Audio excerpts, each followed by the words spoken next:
Good morning, everyone. Thanks for coming to the Contemporary Issues Adult Sunday School. We are pleased today that Ron Puning is going to talk about the reasons we are divided as a nation, politically, religiously. Why do we reject listening to people of different ideas? Ron is going to explain that today. Answer all of our questions.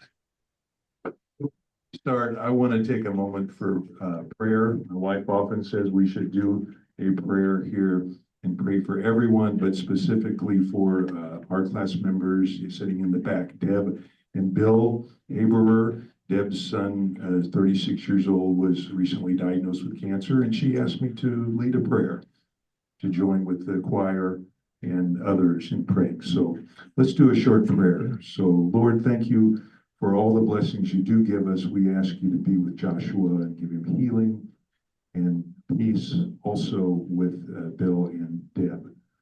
We thank you for everything. Please be with us in this season. Amen. Okay. Our usual announcements, Zoomers, thank you for joining us. Please mute yourself in the lower left corner of your screen when you're not speaking. And we are recording this for future playback. And do we have any other announcements? No Christmas parties at the moment, but we have leftover Christmas memories and recipes book. If anybody would like some copies of those, yes, you can grab some too.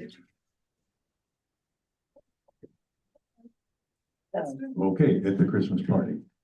And Larry would like one too. Okay, with that, a couple reminders. We have no class next week because there's only a 9 o'clock service. And then in 2 weeks, we'll have Rhonda Smith, our youth children's director. So tell us about what's going on with that. We like to ask her some questions about what do they teach kids in Sunday school class. Maybe some of you all teach in the little kids Sunday school classes, and what do we do with them? Why do we not have any little kids come up onto the stage and recognize them as some churches do anymore? We can ask those kind of questions. We used to do that. We used to do that. I know, Susan. Yes, some churches They used maybe to still do. bring the kids out. That was when we were in the old building. Yeah, so let's all those kind of questions. We want to give Ron plenty of time though, so please welcome and thank Ron for his presentation. Okay, let's get the slides up, particularly the cartoon. Yeah, okay.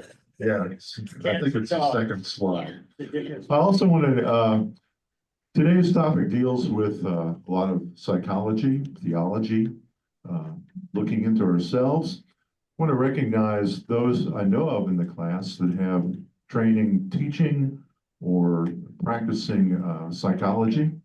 I know Christine there has taught psychology and what, anthropology? AP psychology and yes. Okay, and of course Pete Van Arsdale over here is a master of sociology and anthropology. Fine to say I'm a master, but thank you. Yeah. Yeah, Don Dutter, and then over here, Don Dutter used to do a lot of counseling, school psychology. Okay, do we have anybody else in the class that's got Clinical psychologist. political psychology? Clinical psychologist. Oh, clinical psychology. About 30 years primarily on adult inpatient law. Okay, and I particularly, oh, I have that's a master's in counseling, but I taught elementary music, but I used my counseling degree every day in my class. okay. So we've got a lot of expertise in here. I think most of us have always had an interest and do have an interest as part of the human race, wondering why do we act like we do? What drives us? How do we change? Should we change? Those kind of questions. So I'm always drawn to topics, particularly that deal with why do we think the way we do. Today's book by Keith Payne, I saw, this came to my attention through the newspaper, this book and one called Your Tribe or Tribal thing was, they were both featured in the same article in the Denver Post, a month, 6 weeks ago. And I found this one particularly good. Keith Payne also wrote the book, The Broken Ladder. And the Obama administration really liked this book because it deals with how inequality affects the way we think, live, and die. So an interesting subject, at least I think so. All right, go back one slide. That picture on the far left, or far right, if you can see it. Can anybody tell me who that is and what movie that's out of? Yeah, that's Doc from Back to the Future. And then, of course, for you that like psychology, like most of us do, this is one of my favorite Far Side cartoons. Ralph Harrison, king of the salespersons. He's Refrigerators. Oh, refrigerators to Eskimos. yeah. I like. We'll mention some of the great moments in psychology, You and can't that's see it, he's gonna sell refrigerators to Eskimos. They already have them. all right. Next slide. And psychology in the animal kingdom. I love this cartoon out of Pickles. I'll read it. Chow time, Roscoe, and the dog is thinking, she feeds me every day and cares for my every need.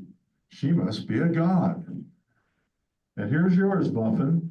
She feeds me every day and cares for my every need. I must be a god. That says it all. Which shows that I think there's that much variation in the human mind too.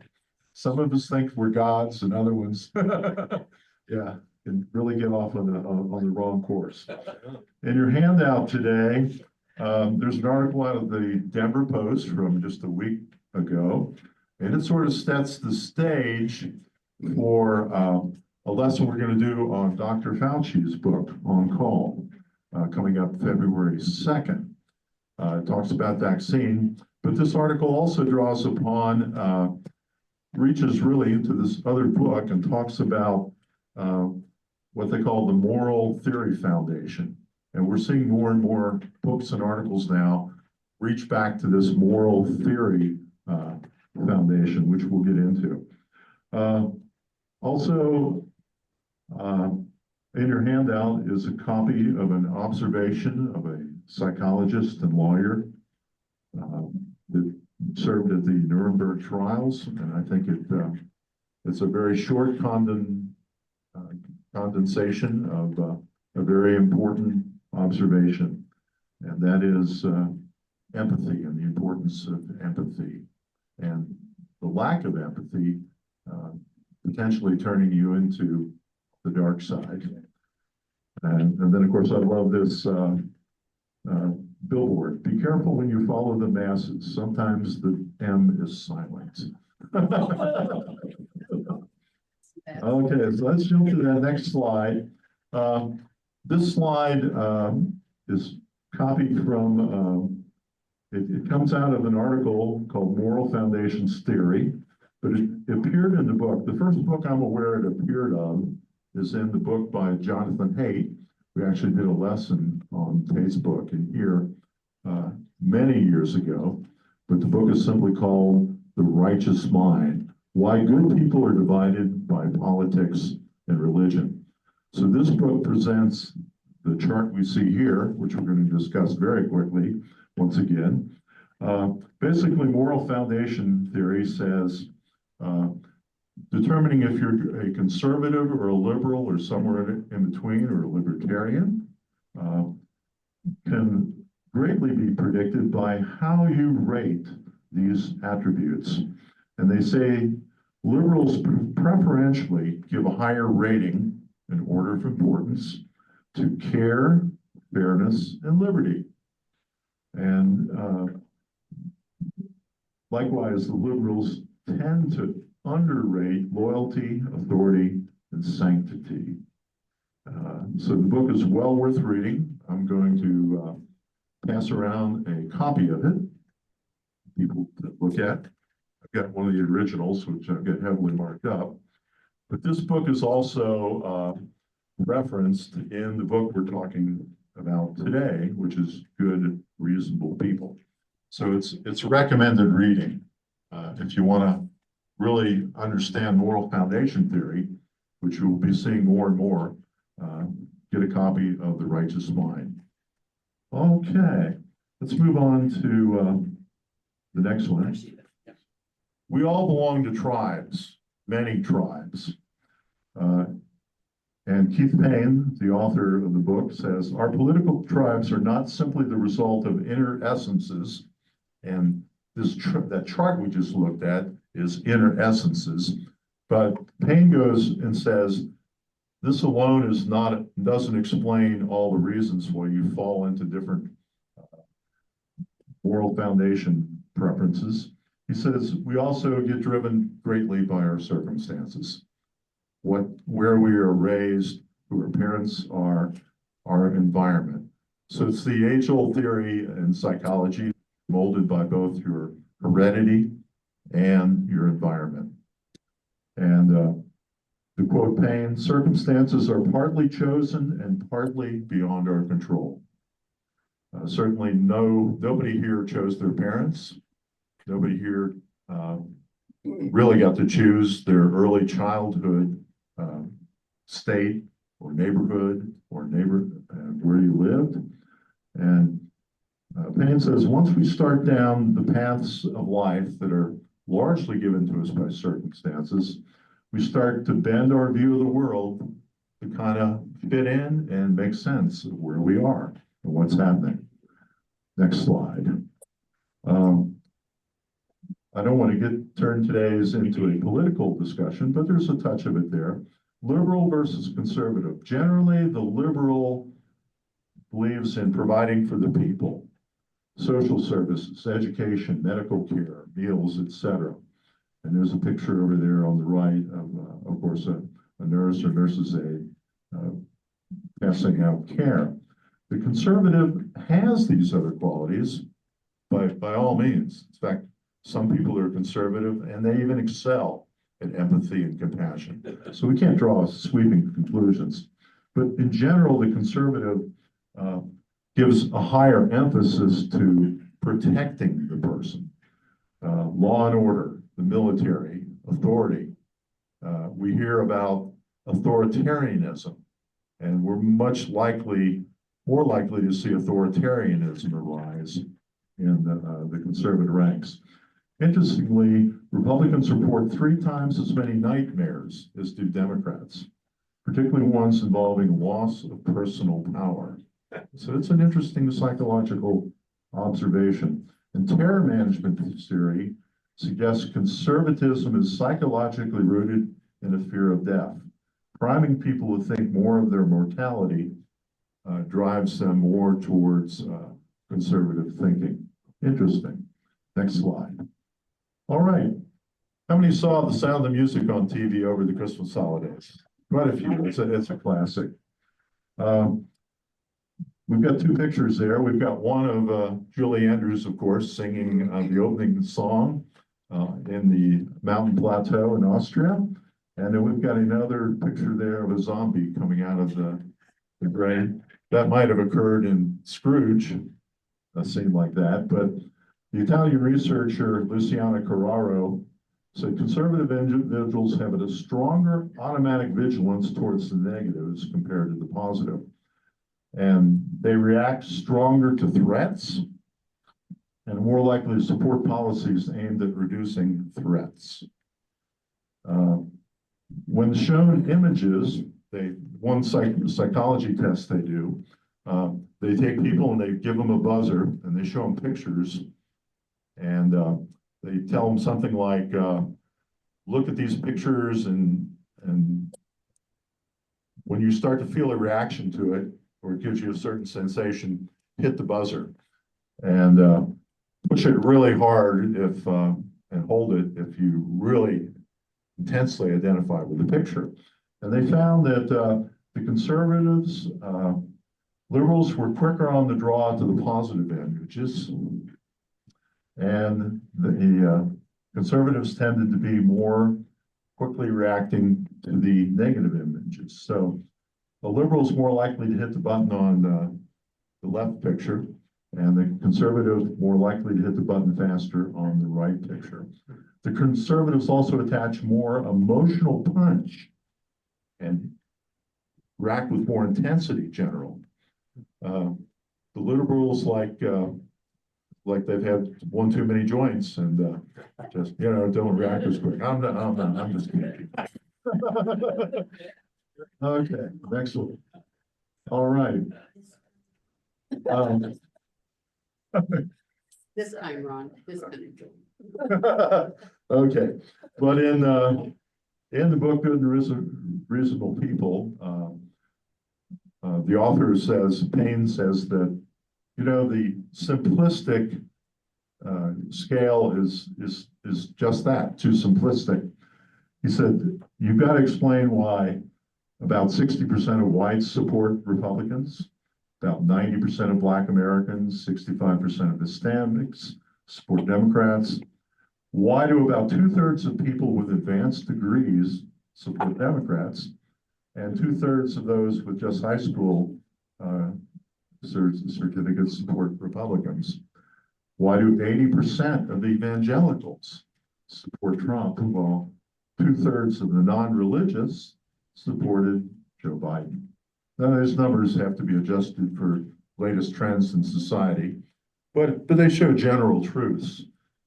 That simple chart we showed, where how do you rate those 6 moral values, doesn't tell it all. There's other things that come on.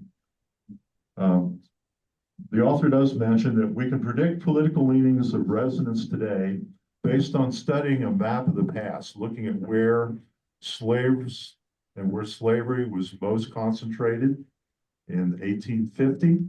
That map can be used quite accurately to describe political party affiliation today. Interesting. We can predict segregation and inequality today, knowing how many people were enslaved in a city or town area on the eve of the Civil War. So a lot of societal trends have definitely come down through the generations. Next slide. All right. One of the premises of this book is that Payne says, we all have 2 non-negotiable assumptions we make about ourselves. The first assumption, he says, is, I am a good and reasonable person. That's the title of this book. So he said virtually everybody says that to themselves. The second assumption is, my groups are good and reasonable persons. And he says, every new experience or piece of information we encounter has to, our mind psychologically, fit into those 2 assumptions. We have all the stimulus and information coming in and facts, and we do our best to work them into those 2 assumptions. Next slide. By the way, that's a picture of Hitler and Eva Braun, and they said Hitler liked dogs pretty much. And he also liked Eva Braun quite a bit. But it just shows that he's smiling and he had some good qualities. But those were not the dominant ones, as we realize. Okay. All right. Keith comes up with a phrase. He calls it your psychological immune system. And I'm going to refer to it as your PIMS. And he said most of the choices we make in life are because we think they will make us happier, with one outcome or the other. And when something upsetting happens, we mobilize a massive defense against it. And there might be good reason for that upsetting. If we see our dog has just been hurt, our spouse is angry at us or something like that, we start mounting a defense mechanism. So psychologists call this set of processes we use to protect our own well-being. We're trying to protect ourselves from this upset. And we try to protect our psychological immune system. It kicks into action, just like a foreign body invading our body. it's trying to give us a virus or disease, our psychological immune system reacts, and we open up a defense mechanism to protect ourselves. And people use motivated reasoning to protect their psychological well-being. Makes sense. This is one of the most consistent findings in all psychologies. And also, Payne argues life is complex enough that we can find a justification for almost any position we hold. And often via mental gymnastics, we're able to string together, if we're in a religious realm, string together one or more Bible verses to support our position. Yeah. And I like the saying by Anais Nin, first the lady on the left, is not the truth they wanted, but an illusion they could bear to live with. So we all, in a way, sometimes we even try to throw away the truth and form something out of our psychological immune system to protect our basic two inner thoughts that we're a good and reasonable person, and the people we associate with are good and reasonable people. Next slide. Well, I'm a big fan of Warner Brothers cartoons, and I love that one cartoon where Bugs Bunny is fighting Yosemite Sam. And notice the flags over their fortresses as they're exchanging cannonballs. We and they.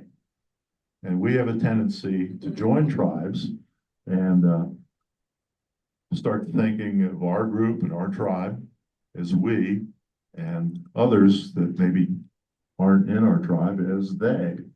And people use motivated reasoning to protect their psychological well-being. Next slide. Steve, hit the little minus. I'm sorry? I was having Steve hit the minus On Rose's on picture. Rose's Oh. picture. It's distracting. Yeah, it is distracting. Road. Bottom The right. lower right Bottom corner. Oh. See the picture in the screen? Hit the I minus. think if you minimize it, they lose the page count. Oh, Okay. okay.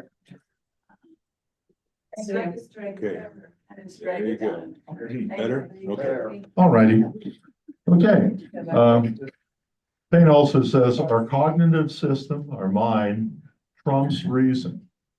We'll do whatever it takes to protect our most deeply held values and thoughts. There's a picture here of a path where it splits two ways. And they've shown that our brains are very used to going down certain paths, particularly defense mechanisms. And evidence to support a view that we have is drawn upon a lot. So we're drawing on that memory or that chain of thought all the time. So that tends to be a well-worn path. Evidence to support our views. So we can draw upon evidence to support our thoughts and views very quickly out of our brain. Evidence for the other views is harder to draw upon. We're slower. Our brain has a hard time digging it up. I'm in a men's group with Steve, and one of the things we mentioned in our group, we asked how many here know of someone or someone who's experienced suicide in the family. And most of us, at first thought, a lot of people could not. But as we sat there for 3 to 5 minutes, talking various things, people suddenly started to come up with, oh yeah, now I remember. And this is a case where we suppress and have trouble drawing up memories of bad things. And this is to protect ourselves. We don't like to draw upon memories of when your mother beat you with a belt, or you failed a test.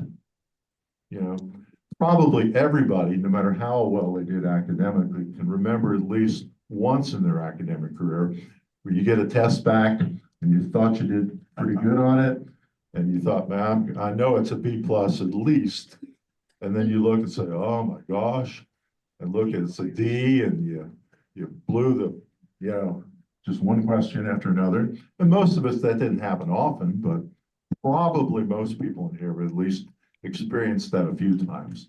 The paper you poured over and turned in. It's like that kid in A Christmas Story that turns in the paper about his BB gun, expecting all the accolades. He gets a C. Shoot your eye out.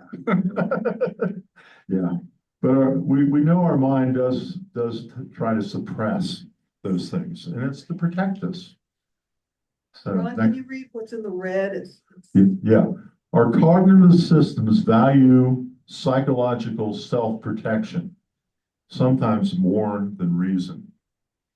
And we'll get into that a little more on part 2 of our lesson, which we're going to do like January 17th or 19th, a couple weeks out. We'll look at our rationality and some of the rationales we come up with. Okay, next slide. Again, the psychological system, cognitive system trumps reason.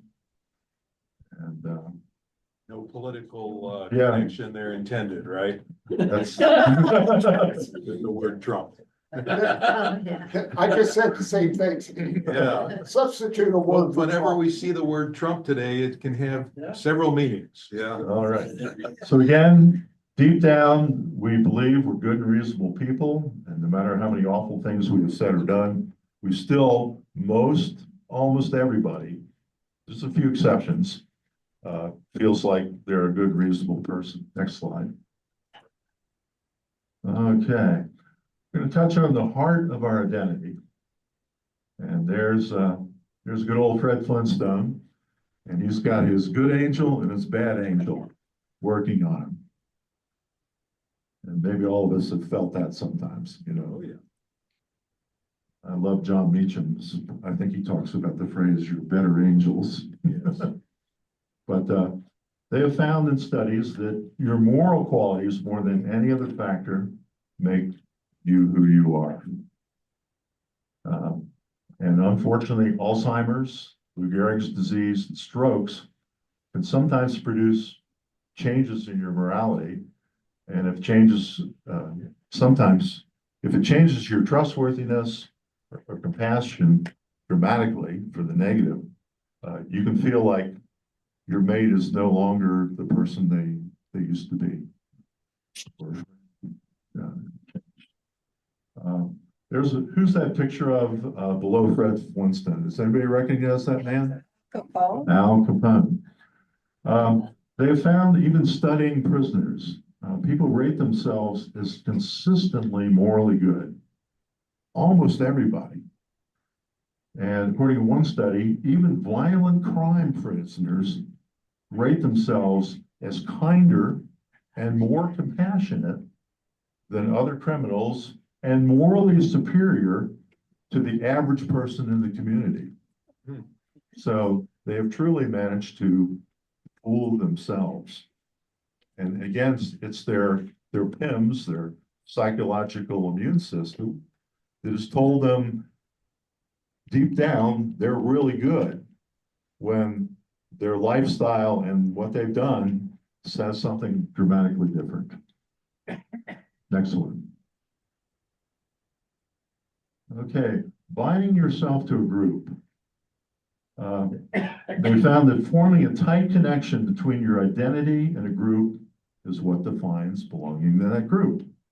Now, what do we mean by binding our identity to the group? Is that it doesn't mean just sharing a common interest to the group. It's more than that. It's really when you lock your personality and your feelings like, I belong to this group. And I love that French saying, it's difficult to free fools from the chains they revere. And there's a sign being held up at a Trump rally. Thank you, Lord Jesus, for President Trump. But look at the look on that lady's face. I mean, whoa, she is in a way, you could claim that she's possibly binded her identity to a political movement. And certainly, the gals dancing around the maypole there. That is a religious group ceremony, and you can see where they've really binded themselves in. Next slide. Your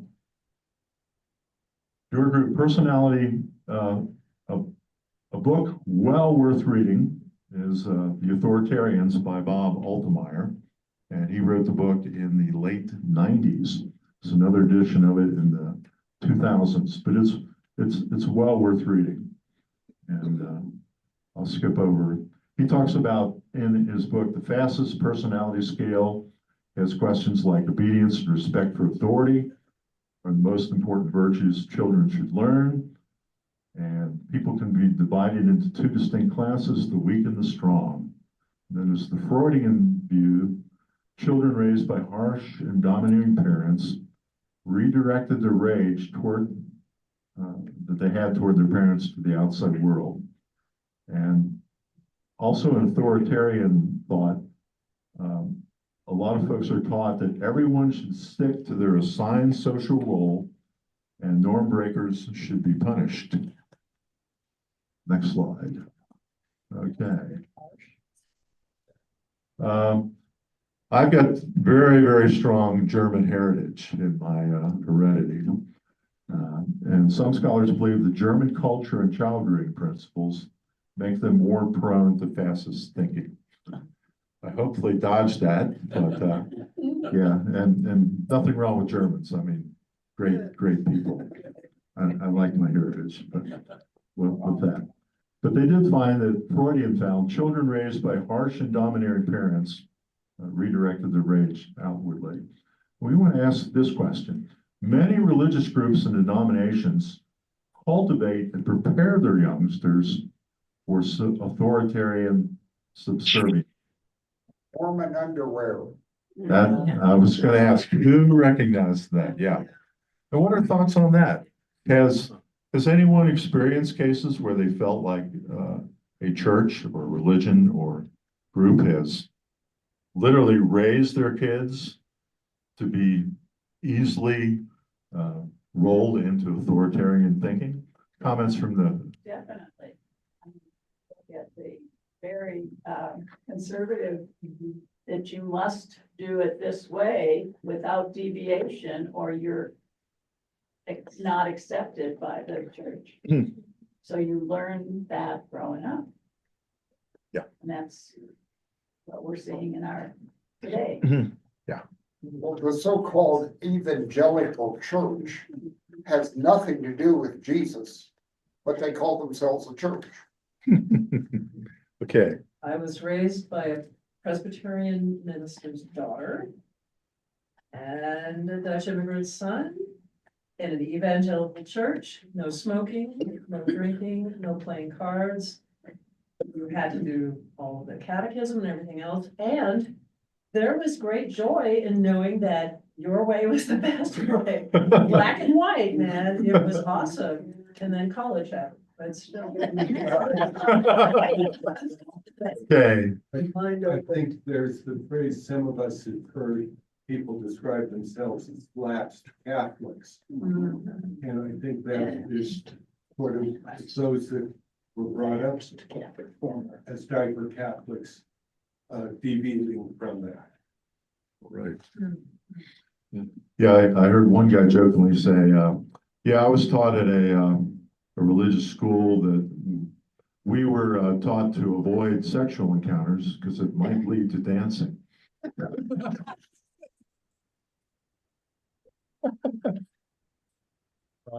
Yeah. You had the picture of the Mormon underwear. What's the story behind that? Okay. The Mormons actually believe that there's kind of a magic underwear, a protective underwear that you can wear. And a lot of them do follow through with wearing it all the time. And they believe that it doesn't give you much protection. You're in great danger at sea from Satan's attempts to get your soul. And the underwear won't do much if you're on the Titanic or an ocean cruise. But the underwear keeps the devil away. Yeah, yeah. Oh. Just for the men, not women. No, they both. They both. And when they when they quit wearing it, they have to burn it. I mean, they can't just pass it on to somebody. They have to burn it when they're not using it anymore, you know? I heard the saddest story about a young man who was raised very strict Mormon and realized in his early 20s that he was gay and had mental conflict between you know, who he believed he was at that point and how he was raised, and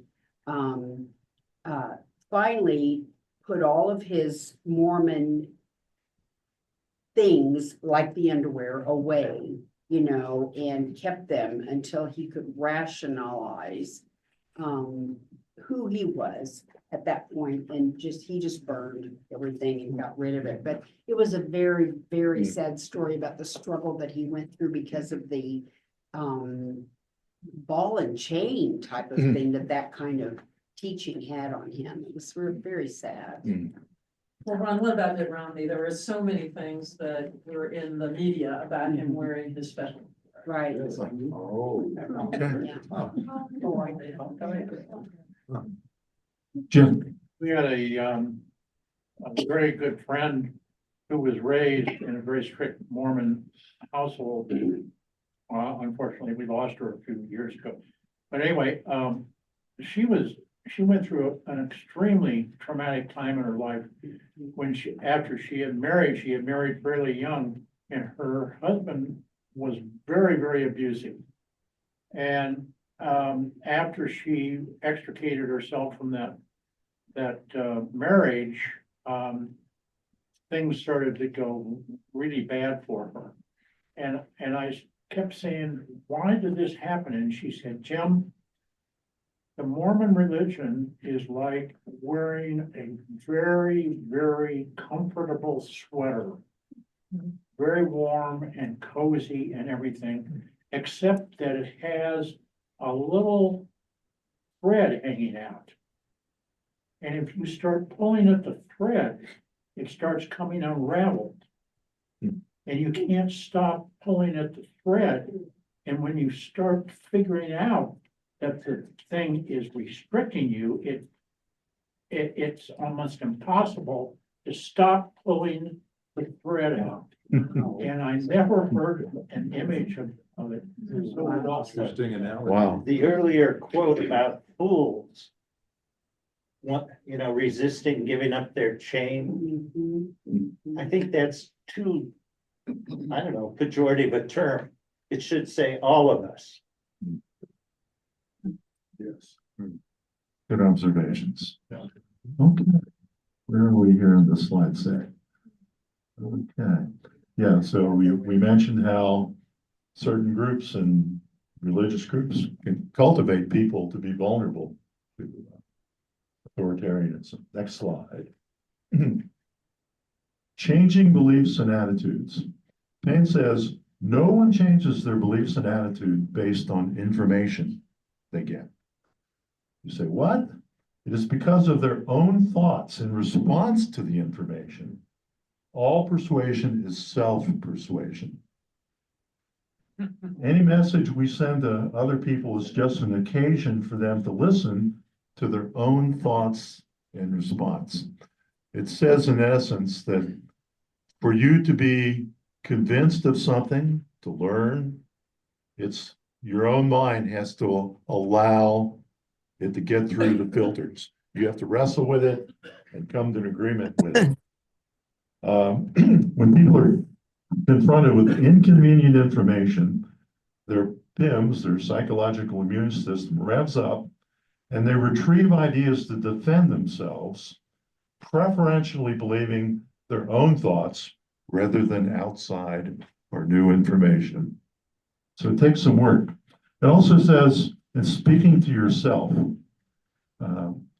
instead of just thinking internally, this is considered normal behavior, by the way, and it even can be beneficial for problem solving, motivation, and self-regulation.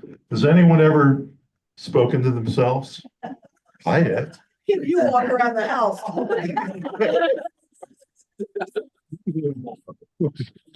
And it's largely motivation or asking questions like, what did he really mean when he said that? Or, what can I do to, how do I handle this situation with so-and-so or that kind of thing? So you're not strange if you talk to yourself. Next slide. Opening our minds. If we only trust our own thoughts, we never learn it. We would never learn anything. Learning involves a kind of trust where we allow our thoughts to travel along with what the teacher is saying, which means be careful if you listen to idiots like me teaching. But no, seriously, they say the best teachers guide learners along a path of discovery so the learners' own thoughts and have some aha moments where they say, yeah, I can see that. But still, the teacher is just putting in thoughts, and it's up to the person and their internal thinking to roll them over, think about them, and grow. And they say this explains why the Socratic method of teaching by asking questions is so effective. How many have heard of the Socratic method? Yeah. And I think psychologists use this quite a bit, don't they? To try to help the person. Because in a way, the psychologist is smart enough to know they can't change the person. The person, all they can do is try to guide them on the right path and get them to change themselves. So hats off to you psychologists that really understand this well. You got to get the person to get their own thinking going so they change their view and get their attitudes or whatever corrected. Next one. Being part of something bigger than yourself. A guy by the name of Solomon Ash has mentioned this book, and he showed that if several peers said something was plainly false, the majority of people would conform and recite an obvious line. So we get swept up by our peer groups, and particularly to agree and conform to what they say. There's the famous Milgram experiment, where they showed that people were vastly more obedient to authority than anyone ever expected. So if you want to do a little science reading, that's a good one to read. We want to walk in lockstep with our people, our tribe, not just any people. Groups that create and sustain our sense of identity as good and valuable people are most important to us. There's the Marine Corps, the few, the proud. A lot of people do bind themselves to organizations like the Marine Corps, or certainly a lot of religious organizations. Next slide. Wait, that group, that Milgram experiment, that was only males. Good point. So they should have done male and female to see, because I don't think women would be as obedient to authority. Good observations. Well, we're thinking. Yeah. It's interesting as you read books on authoritarianism too, to see who is susceptible to it. And there's definitely certain groups that are far more susceptible to it. All right. We have to watch out for overzealous loyalty. The more intensely devoted we are to our groups, if we're not careful, the more antagonistic we are to outsiders. And no criticism of the Kansas City Chiefs there. But they have found, though, if you become an absolute rabid fan of your team, your hostility to outsiders. I know there was a case where the Dodgers were playing the Giants about 5 years ago, and a poor Giants fan coming out of Dodger Stadium got beat very severely, had some brain damage, and Giant pitcher Tim Lincecum gave him $200,000, the Giant fan that got beat, to try to help his medical recovery. But we've seen that in the sports scene, even in the Ohio State-Michigan game. Oh, yeah. Ron, we've got about 10 minutes. left Okay. If you wanna. Yeah, let's wrap her up. Let's do one more slide and then just get into some good discussion here. The attribute of loyalty, again, I highly recommend, James Comey's book that came out a good 6 years ago. But, he said Trump wanted more. He said, I need loyalty. I expect loyalty.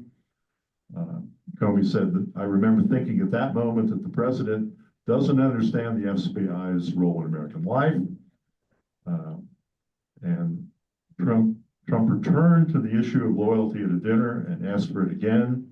Comey paused and said, "You will always get honesty from me." And he concludes, he being James Comey, ethical leaders never ask for loyalty. Those leading through fear, like the Cosa Nostra, require personal loyalty. Right, one more. Wrap it up. Unbiased logical thinking. I love Spock. Your highly emotional reaction is most illogical. But they find that we're able to do very unbiased logical thinking when we're not personally involved in a decision. No surprise here. What cancer treatment is best for my child? Shall I buy an electric motor or gasoline engine car? Or a pilot, which runway should I choose to land on this bad weather day? And so they say, take away your personal involvement or tribal involvement in making the decision, and you do a pretty good job, like a computer, making the right call.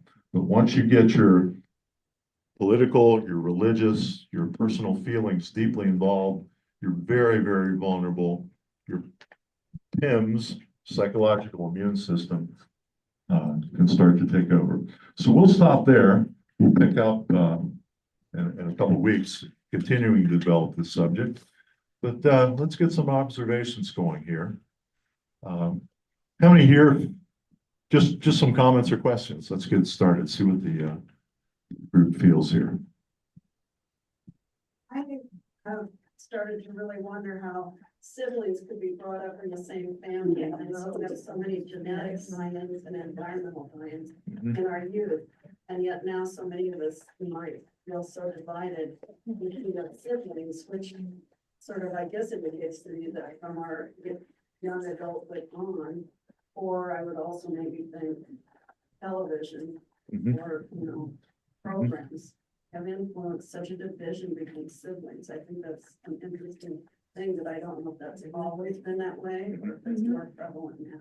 Right. But I think with siblings, I think it's like, as they were brought up. Yeah. That's what I think. Their path. And their relationship to each other. Yeah. And then as they go on, because if they don't get along, you raise them both the same, so why do they not like each other? So I think it's just the way their personalities are. I have that issue. And sometimes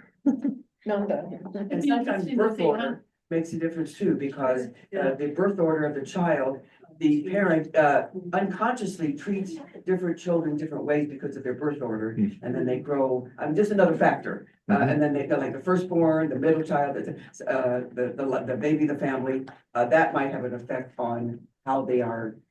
They're raised the same way, but there are different expectations. Okay. How many people have a sibling that they either don't get along with or don't even talk to anymore? Interesting. I believe Alcoholics Anonymous has the phrase, the same house, different home.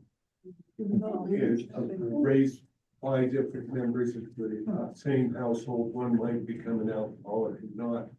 And their phrase is same house, different home, as you're saying. See, I think too, that the years between your siblings, I have an older brother that's 5 years older, a younger brother is 6 years younger. I had 3 boys in 4 years. I think that spacing time-wise makes a big difference. It's like it's also. separate families almost. Yeah, it is. It's almost, my mother said she almost had 3 only children. Okay, Ron, you remember, my dad was a psychiatric social worker, and he used to say, God deals the cards, but environment plays it. So the God's, what you're born with and everything, but everything. Yeah, I think in families that gender can make a difference too. I think that maybe in the past, boys tended to be raised a lot different than the girls in the family, and so they, had a different view of themselves and, the community. Okay. One of our 3 children is adopted, and he is different, even though our children are close together and raised basically the same way. There are genetic things about him that are different from the 2 birth children that we have. So genetics happen. I think kids have their different personalities. Oh, yeah. And even though you think you're raising them the same, your response sometimes, unknowingly, you respond differently without even knowing that sometimes, but there are basic values you have. But the different personalities that each of them bring into the family, they're gonna be different. I have 2 kids, I look at them, I said, are these my kids? They're my kids, but they're different. Yeah. One of the things that I find absent from a lot of discussions like this is the impact of money. And how people are often willing to sacrifice their integrity for money and to be either one persuasion or another based upon their promise of future expectations. And I think it's really important. I don't understand why a lot of the books do not address this. That money really is a huge impact. And as time goes on, the division in our societies are becoming so prominent, with rich people being a very small segment of the population and controlling so much of the power and so much money, and poor people becoming such a large volume, large number, and not having any power at all. Well, related to that, even the Denver Post or the Rocky Mountain News did a survey of people who had won $1 million in the Colorado lottery. And I think there was one person who was not bankrupt after doing that. Ron, just following up with what Jim said, I just happened to read in here. Income and wealth inheritances can be more powerful than individual talent. Children from affluent families who have below average achievement test scores still have a 7 in 10 chance of reaching the top quartile of income and education. Children from low income families with above average test scores, on the other hand, have only a 3 in 10% chance in reaching the top one. In other words, it's better to be born rich than smart.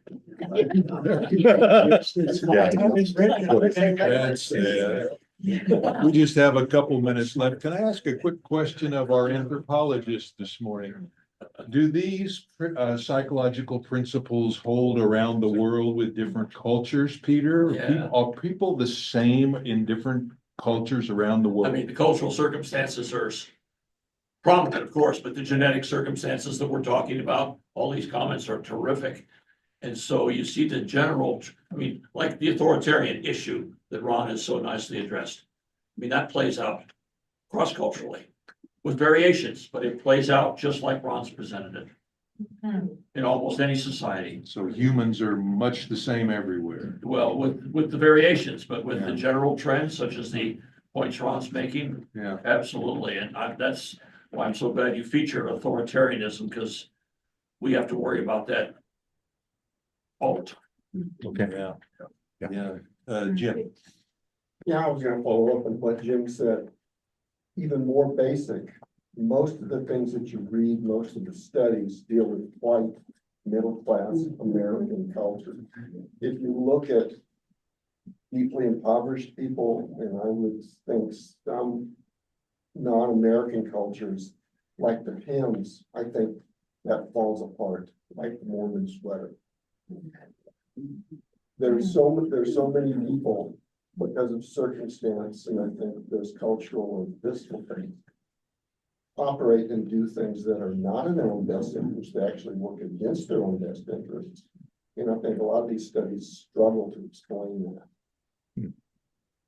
So this is through a very, very specific lens that I think we're all pretty comfortable with. And we can easily forget that that is a lens, it's not the only lens. Mhm. I thank my lucky stars that I had the Cincinnati public school system to educate me, and some very good schools in my neighborhood. And the University of Cincinnati, within 8 miles of where I grew up. Had it not been for that combination, I shudder today to think if I'd been raised down in a small town and out in rural Ohio, Your family was. I don't think I would be, yeah, Your family struggled. yeah. So I'm very thankful for. Yes. Good education. We're out of time. Larry, last question or comment? I walked into English class, 1955. And there sat a black lady in the teacher's chair, West Virginia. Oh. She had gone to the Sorbonne, but had been relegated to the black school system. Oh. She gave her first assignment, describe a sunset. I put my head on my desk and said, boy, you are in trouble. Okay. Okay, we're gonna pick up with this subject and continue on in some other areas in a few weeks. And then we're gonna come in February 2nd and talk about Dr. Fauci's book. And I think that'll be some interesting discussion. So with that, have a Merry Christmas, everybody. Yes. Ron. Very good. See you all in 2 weeks. Okay. Good class. That's where you're at. Yeah.